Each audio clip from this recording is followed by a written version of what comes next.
The Lord be with you. And with your A spirit. reading from the Holy Gospel according to Saint Luke. Glory to you, O Lord.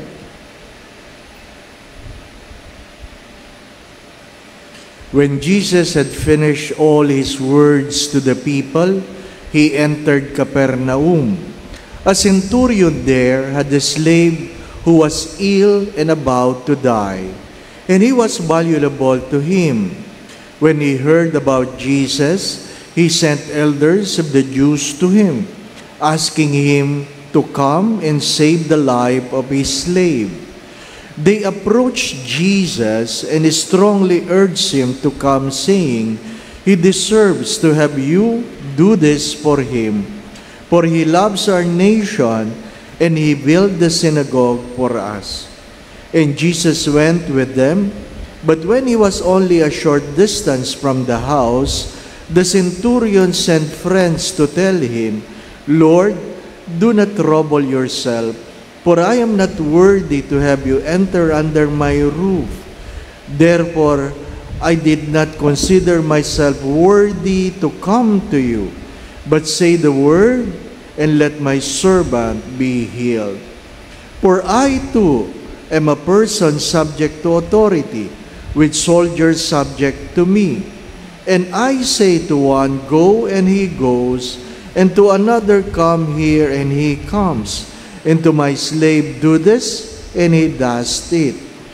When Jesus heard this, he was amazed at him, and turning, said to the crowd following him, "I tell you, not even in Israel I have found such faith."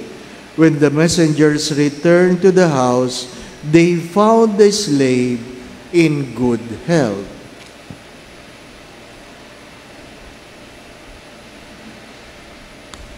The Gospel of the Lord. Praise to you, Lord Jesus Christ.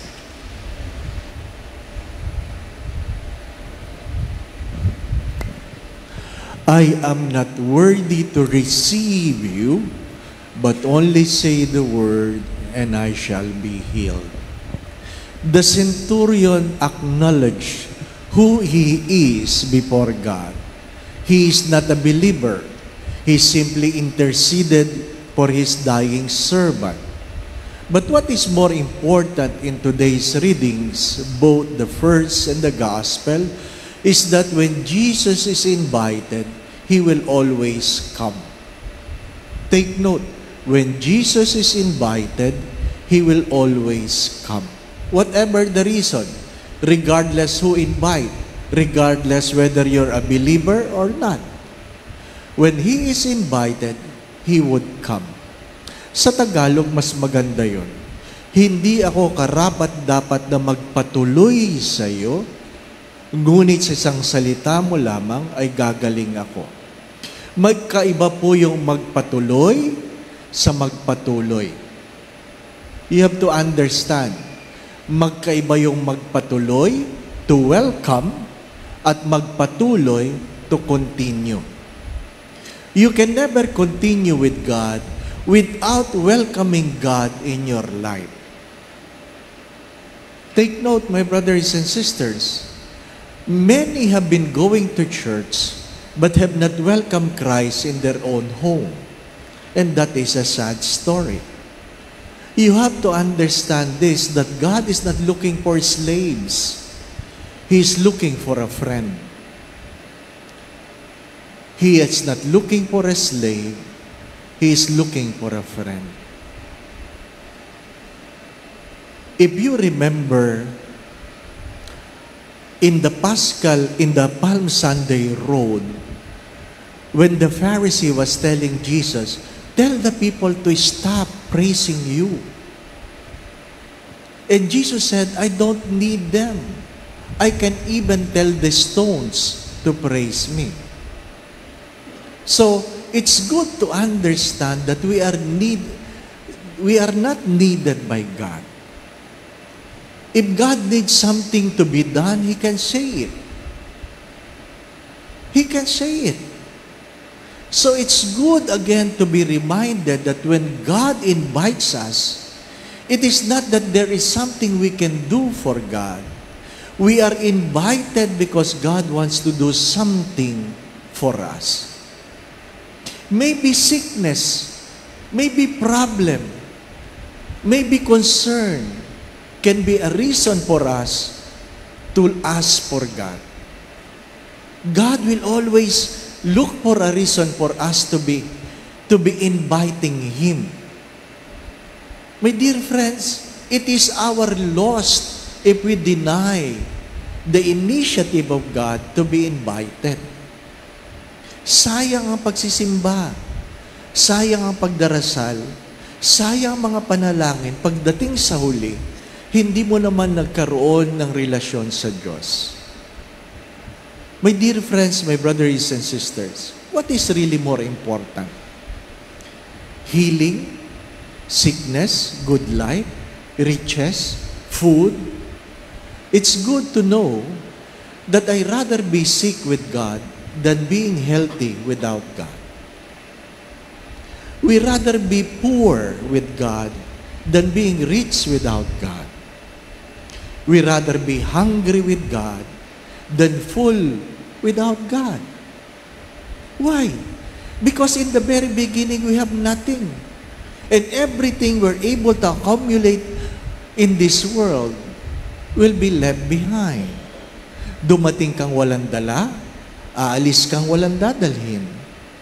Do not entertain the thought that when you die, you will even have the power to choose what clothes you will wear in your funeral. Wala. Wala, mga minamahal na mga kapatid.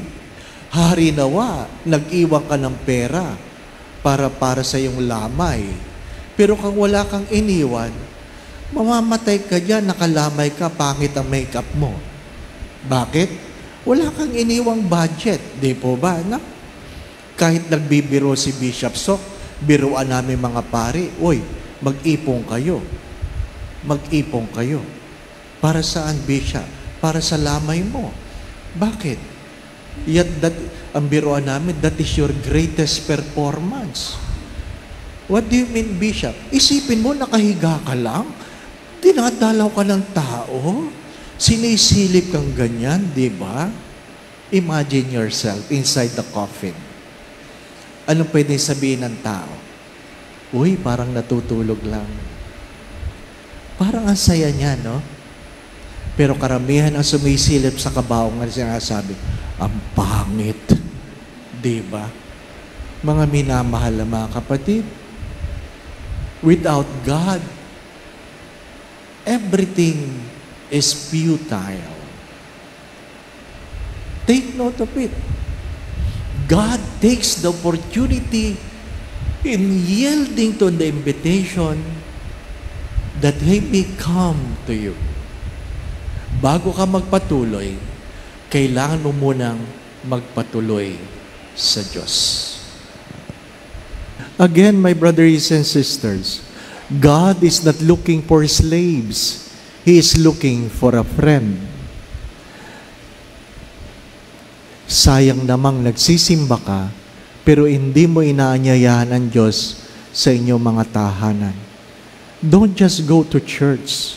Invite Jesus in your homes.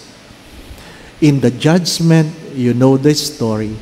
People were knocking at the door, and Jesus said, I do not know you. And they said, we dine with you, we walk with you. And still Jesus said, I do not know you. Because to receive communion without relationship is nothing. Doing apostolate without relationship is nothing. Invite Jesus. And when Jesus come to your home, you will understand more why we pray the prayer of Padre Pio is stay with us. That you are not only a visitor, you become part of our family. Amen. The Lord be with you. And with your spirit. And may Almighty God bless you and your family, the Father, the Son, and the Holy Spirit. Amen. We now go in peace to love and serve the Lord. Thanks be to God.